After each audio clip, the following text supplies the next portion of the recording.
अस्सलाम वालेकुम नाज़रीन, आज मैं आपके पास आई हूँ मियाँ बीवी की कहानी जिनके दरमियान शक की दीवार हाइल हो गई थी और बिल्कुल सच्ची कहानी है। अब आप मुझे फेसबुक, इंस्टाग्राम और टिकटॉक पर भी सर्च कर सकते हैं। ये दिसंबर की यकबस्ता एक शाम थी। वो टेरिस पर खड़ा दूर कहीं सोचों में गुम था। हाथ में पकड़ा चाय का कप कब का ठंडा हो चुका था और दूसरे हाथ में जली सिगरेट कब की सुलग कर ख़त्म हो चुकी थी।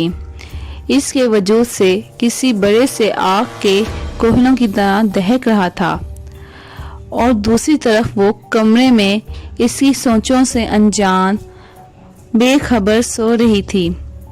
आखिरी बार जब वो कमरे से निकला था तो इसने इसे किसी से फ़ोन पर बातें करते हुए सुना था। वो किसी से माफ़ी मांग रही थी। अमजद का दिल किया कि वो इसे इसी टाइम जाकर सोते में जगाए और खूब मारे, लेकिन वो इसे चोट पहुंचाने का या इसको मारने का सोच भी नहीं सकता था, क्योंकि वो इससे बेपनाह मोहब्बत करता था। अगले दिन इसका मुंह बना हुआ था और होंठों पर गहरी चुप थी। वो इससे कई दफ़ा पूछना चाहता था, लेकिन इसके मुंह पर तो साफ नो लिफ्ट का बोर्ड लिखा हुआ था। हाथ में पकड़ा हुआ बुके कब का गिर चुका था और इसने पाँव से इसे दूर सरका दिया था। इज़्तिराब और इश्ताल की मिली जुली कैफियत में इसने किसी न किसी तरह अपनी बाइक स्टार्ट की थी और वो जिस जगह से गुजरता इसको ऐसा लगता लोग इसका मजाक उड़ा रहे हों। लोगों की इस्तज़ाहिया नज़रें इसका गुस्सा मज़ीद बढ़ा रही थीं। इसने एक स्टोर के सामने गाड़ी रोकी और अंदर जाके कहा, एक तेज़ाब की बोतल चाहिए। तेज़ाब का क्या करेंगे जनाब? इसने अपने गुस्से को काबू में रखा और कपकपाती ही उंगलियां छुपा कर कहा, मेरी बेगम ने फ्लश धोना है, इसने तेज़ाब लेने आया हूँ। जनाब, मैं तो ऐसे ही पूछ लिया था, हमारा काम तो भाई बेचना है, आप ले जाएं, दुकानदार ने कहा और इसको तेज़ाब दे दिया। तेज़ाब की बोतल लेकर सीधा वो सी व्यू पर आ गया।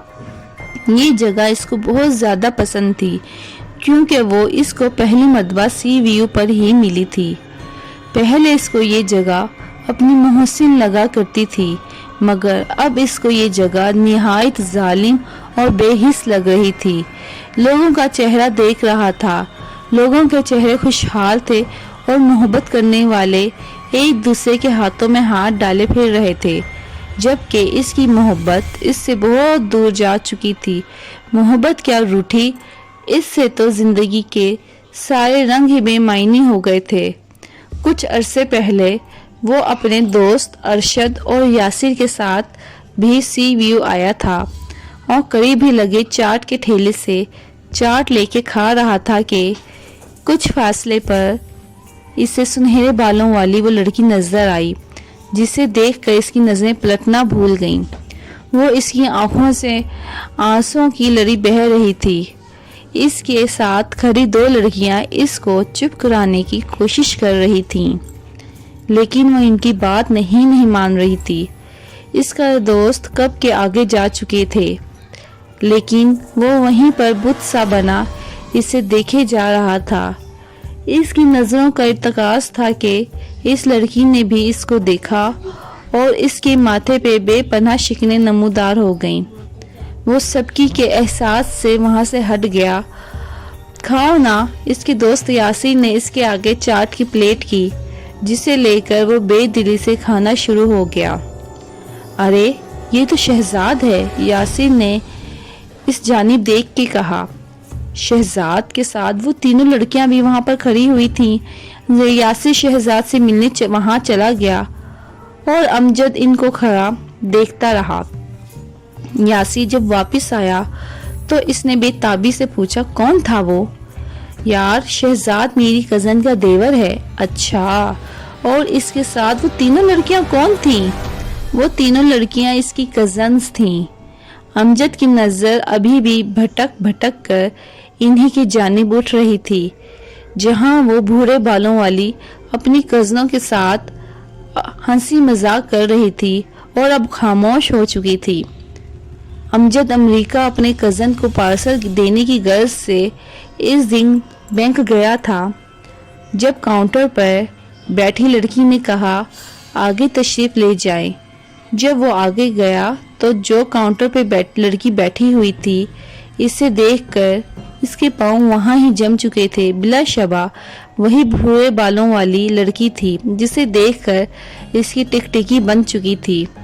اس لڑکی نے انتہائی کاروباری انداز میں اس سے بات کی اور اس کا پارسل بہت اچھے طریقے سے پیک کر کے اسے رسید پکڑا دی، جسے لے کے وہ گھر آ گیا۔ گھر آتے ہی اس نے اپنے دوست یاسر سے بات کی اور پھر آگے کے معاملات کیسے ہوئے اسے پتہ ہی نہیں چلا۔ وہ لڑکی جس کا نام در شہوار تھا اس کی زندگی میں کیسے آ گئی اسے معلوم ہی نہیں ہوا۔ 3 سال پڑ لگا کر اڑ گئے تھے، انہیں معلوم ہی نہیں ہوا۔ وہ لوگ اپنی زندگی میں بہت خوش اور مطمئن تھے، لیکن کچھ دنوں سے در شہوار بہت زیادہ بدل چکی تھی۔ اب وہ امجد میں کوئی دلچسپی نہیں لے رہی تھی۔ وہ لڑکی جو ہر وقت گھر اور امجد کی فکر میں گھلی جاتی تھی اب بے پرواہ سی ہو گئی تھی اور ہر وقت اس کی سرگرمیاں مشکوک ہو گئی تھیں۔ وہ خوش باش آفس جاتی اور آ کے ہر وقت گنگناتی رہتی یا پھر موبائل میں مگن رہتی اور امجد کے گھر آنے پر سٹ پٹا کر موبائل ایک جگہ رکھ دیتی۔ اس نے 2-3 بار اسے فون پر اپنے دوست یاسر سے بات کرتے ہوئے بھی سنا تھا۔ اس سے جب بھی باہر گھومنے یا لانگ ڈرائیو پہ جانے کے لیے بولتا تو وہ اس سے کاٹ کھانے کو دوڑتی اور کہتی کہ میں نے تمہارے ساتھ کہیں نہیں جانا۔ اس دن بھی ان کی لڑائی ایک چھوٹی سی بات سے شروع ہوئی تھی جو بالکل ہی معمولی تھی۔ لڑائی نے تول پکڑی اور بڑھتی ہی چلی گئی۔ غصے میں در شہوار نے 3 پلیٹیں بھی توڑ دی تھیں اور جس سے امجد کو انتہائی غصہ آ گیا اور وہ بکتا ہوا گھر سے باہر نکل گیا۔ کافی دیر رات کو سڑکوں کی کھانگ چھانتے ہوئے وہ جب گھر واپس آیا تو اس کے دل میں امید تھی کہ وہ اس کی خاطر جاگ رہی ہوگی، لیکن اس کی یہ امید خاک میں مل گئی جب اس نے اس کو منہ تک چادر لیے ہوئے بیڈ پہ سوتے ہوئے دیکھا۔ اور اگلے دن وہ اسے آفس میں سوری کہنے کے لیے گیا تھا، لیکن آفس جا کے پتہ چلا وہ تو 1 ہفتے سے ہی آفس نہیں آ رہی تھی۔ یہ سن کر اس کی تو پیروں سے زمین نکل گئی، کیونکہ وہ خود اسے روز آفس چھوڑتا تھا۔ یہ کیسے ہو سکتا ہے؟ وہ اس کے ساتھ ایسے کیسے کر سکتی ہے؟ وہ غصے سے پیچو تاب کھا رہا تھا۔ تیزاب کی بوتل اس کے پاس ہی پڑی ہوئی تھی۔ وہ اٹھا اور تیزاب کی بوتل لے کر سیدھا گھر کے راستے کی طرف چل پڑا۔ دروازے پر جا کے دیکھا تو دروازہ کھلا ہوا تھا اور اندر اس کے ساتھ کوئی موجود تھا اور باتوں کی آوازیں آ رہی تھیں۔ اس کو باتیں سن کر بہت زیادہ غصہ آ گیا۔ امجد آپ آ گئے؟ در شہوار نے اس کو دیکھا اور ہاتھ پکڑ کر اس کو اندر لے گئی۔ اندر جا کر کہا یہ دونوں میرے گائناکالوجسٹ ہیں، میں اکثر ان سے فون پر رابطے میں رہتی ہوں۔ پاس ہی پڑا ہوا کیک جس پہ ہیپی نیو ایئر لکھا ہوا تھا امجد کو منہ چڑھا رہا تھا۔ امجد حیران پریشان کھڑا ہوا در شہوار کو دیکھ رہا تھا۔